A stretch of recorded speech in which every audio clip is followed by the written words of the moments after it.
একঘেয়েমি রেসিপি খেতে খেতে যখন সবাই বোর হয়ে যাবে তখন চিকেনের এই রেসিপিটি একবার হলেও ট্রাই করে দেখবে।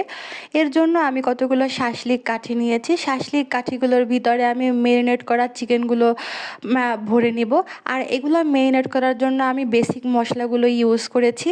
তারপর এগুলো সব কিছু শাঁসলিক কাঠির মধ্যে ভরা হয়ে গেলে আমি সামান্য তেলে হাই হিটে এটাকে ভেজে নেব। আর এটা হাই হিটেই ভাজতে হবে, না হয় চিকেনগুলো শক্ত হয়ে যাবে আর এটার জুসিনেসটাও থাকবে না। এর জন্য হাই হিটে সবগুলো আমি একটু পোড়া পোড়া করে ভেজে নেব। সবগুলো চিকেন ভাজা হয়ে গেলে আমি পেঁয়াজ বাটা, আদা বাটা, রসুন বাটা সব কিছু দিয়ে তারপরে আমি গুঁড়া মশলাগুলো অ্যাড করে দেব। এর জন্য আমি মরিচের গুঁড়া, ধনে গুঁড়া, জিরা গুঁড়া, লবণ, মাংসের মশলা, গরম মশলার গুঁড়ি সব কিছু একসাথে দিয়ে আমি এটাকে সুন্দর করে নেড়েচেড়ে মিশিয়ে নেব। এরপর নেড়েচেড়ে মিশানো হয়ে গেলে আমি চিকেনের পিসগুলো এটার ভিতর দিয়ে দেব। তারপর আমি টক দই আর বাদাম বাটার একটা পেস্ট তৈরি করে সেটাকে আমি দিয়ে হাই হিটে আমি একটু রান্না করে নেব। এটা হাই হিটেই রান্না করতে হবে।